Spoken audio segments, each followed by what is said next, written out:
ఇక నెక్స్ట్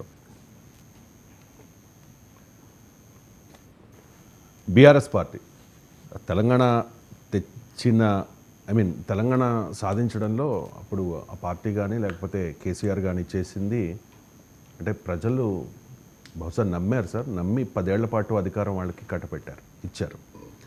కానీ ఆ తర్వాత జరిగిన ఎన్నికల్లో అంటే రీసెంట్గా జరిగిన ఎన్నికల్లో 39 మాత్రమే పరిమితం చేశారు. అండ్ లోక్సభ ఎన్నికల విషయానికి వస్తే 0.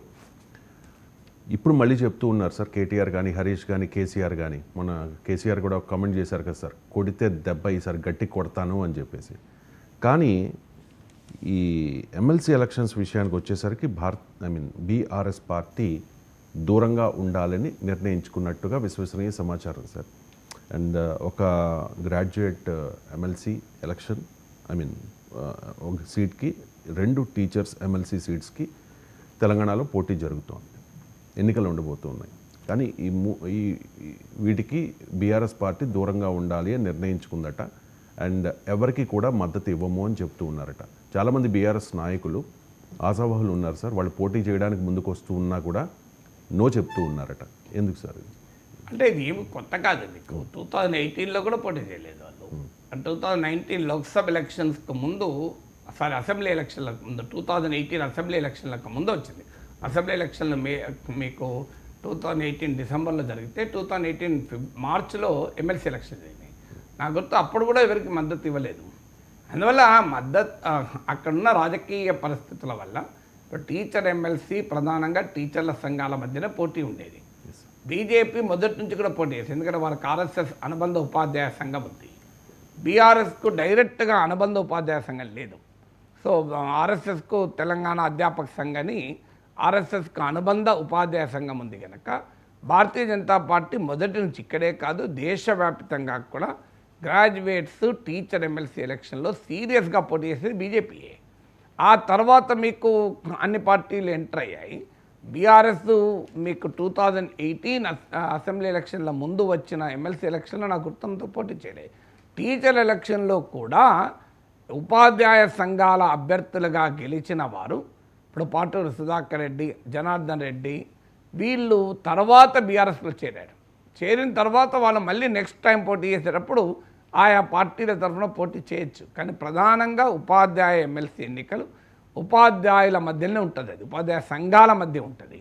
అందువల్ల ఉపాధ్యాయ ఎన్నికల్లో పోటీ చేయకపోవడం మేము ఆశ్చర్యపడాల్సిందే లేదు.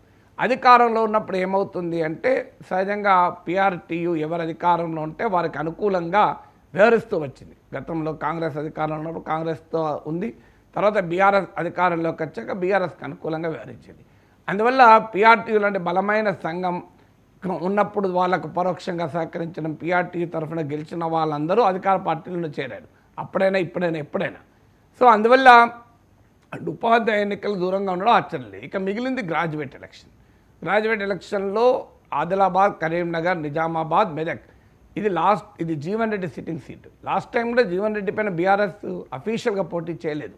ఒక అభ్యర్థికి వెళ్ళి బీఆర్ఎస్ నాయకులు కొంత మద్దతు ఇచ్చారు, కానీ నాకు గుర్తున్నంత వరకు అధికారికంగా బీఆర్ఎస్ జీవన్ రెడ్డి పైన పోటీ కూడా పెట్టలేదు. కానీ ఇటీవల ఖమ్మం, నల్గొండ, వరంగల్ గ్రాడ్యుయేట్ ఎలక్షన్లకు 2023లో జరిగినప్పుడు గట్టిగా పోటీ ఇచ్చారు. 1,00,000 ఓట్ల పైగా ఓట్లు కూడా తెచ్చుకున్నారు. వాస్తవంగా ఖమ్మం, నల్గొండ, వరంగల్లో కాంగ్రెస్ పార్టీ బలం, ఇక్కడ బీజేపీ బలంగా ఉన్నటువంటి ప్రాంతం. కాంగ్రెస్ అధికారంలో ఉంది, బీజేపీ ఏమో అక్కడున్న 4 ఎంపీ సీట్లు బీజేపీయే, అలాగే ఎమ్మెల్యే సీట్లు కూడా అత్యధికం బీజేపీ. అందువల్ల ఇప్పుడు ఎన్నికల్లో పోటీ చేసి అనవసరంగా ఒక నరేటివ్ బిల్డ్ అవుతుంది. ఇప్పుడు ఉదాహరణకు కాంగ్రెస్ బీజేపీ 1 or 2 పొజిషన్లు ఉండి 3rd పొజిషన్లో బీఆర్ఎస్ ఉందనుకోండి, బీఆర్ఎస్ బలహీనపడింది అనే నరేటివ్ వెళ్ళటానికి అవకాశం ఉంటుంది. ఎందుకంటే స్థానిక ఎన్నికలు కూడా ఉన్నాయి. అసెంబ్లీ ఎన్నికల్లో 2nd పొజిషన్లో ఉన్న బీఆర్ఎస్ కాస్త లోక్సభ ఎన్నికల్లో 3rd పొజిషన్కి వచ్చింది, భారీగా ఓటింగ్ కూడా తగ్గింది. కానీ లోక్సభ ఎన్నికల తర్వాత బీజేపీ అంతర్గత విభేదాలతో వారు పార్టీ రాష్ట్ర అధ్యక్షుడిని కూడా నిర్ణయించుకోలేని పరిస్థితుల్లో వాళ్ళుంటే బీఆర్ఎస్ బాగా దూకుడు పైన ఉండి ప్రతిపక్షంగా చాలా బలమైన పాత్రను, భూమికను పోషించింది. అలా బలమైన భూమికను పోషించి ఓటింగ్లో 3rd పొజిషన్కు ఉన్న 17%కే ఓటింగ్ పడిపోయినా స్టిల్ బీఆర్ఎస్ఏ తెలంగాణలో కాంగ్రెస్కు ప్రధాన ప్రత్యర్థి అనేటువంటి ఒక భావన కల్పించగలిగారు. ఆ పర్సెప్షన్ అయితే క్రియేట్ చేశారు. గ్రౌండ్ పైన ఎలా ఉంది అనేది మనకు ఎన్నికల్లో ఏం తెలియదు. ఈ పర్సెప్షన్ క్రియేట్ చేయడమే కాదు, అసలు పెద్ద సంఖ్యలో 2/3 ఆఫ్ బీఆర్ఎస్ ఎమ్మెల్యేలు 26 మంది కాంగ్రెస్కి వెళ్ళిపోతారు అని ప్రచారం జరిగిన వేళ 10 మంది ఎమ్మెల్యేల దగ్గర ఆగిపోయింది. మీకు ఇంకా మిగతా వాళ్ళు కూడా వెళ్ళలేదు. సో అందువల్ల బీఆర్ఎస్ ఆ మేరకు సక్సెస్ఫుల్ అయిందంటే లెక్క. ఎందుకంటే ఎమ్మెల్యేల ఫిరాయింపుల్ని ఆపగలిగింది, పబ్లిక్ పర్సెప్షన్లో డామినేట్ చేయగలిగింది బీజేపీని, పబ్లిక్ యాక్టివిటీలో కూడా క్షేత్రస్థాయి కార్యాచరణలో కూడా రైతుల అంశాలు తీసుకొని, గ్రూప్ 1 అంశం తీసుకొని ప్రతి అంశంలో ప్రధాన ప్రతిపక్షంగా వ్యవహరించగలిగింది. బీజేపీకి 35% ఓటింగ్ వచ్చింది పార్లమెంట్ ఎన్నికలు, బీఆర్ఎస్తో పోలిస్తే డబుల్ ఓటింగ్ వచ్చింది. అసెంబ్లీ ఎన్నికలతో పోలిస్తే 21% ఎక్కువ వచ్చింది.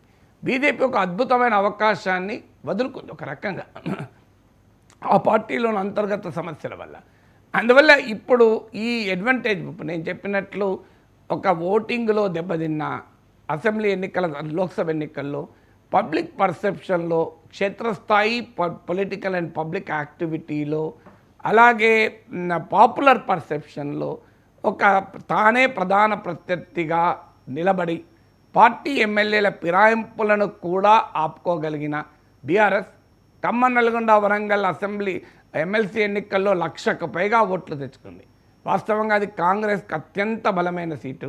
కాంగ్రెస్ అభ్యర్థిగా పోటీ చేసిన వ్యక్తి అంతకుముందు బీఆర్ఎస్ పైన 2nd పొజిషన్లో ఉన్న వ్యక్తి.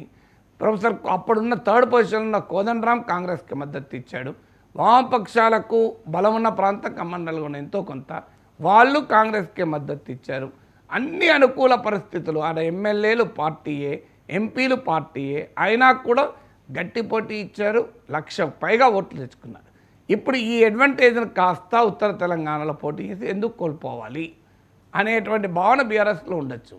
అది కరెక్టా అంటే బీజేపీ నుంచి నేర్చుకోవాల్సింది ఏంటంటే ఓట్లతో సంబంధం లేదు, సీట్లతో సంబంధం లేదు. ప్రతి ఎన్నిక పోటీ చేయాల్సిందే.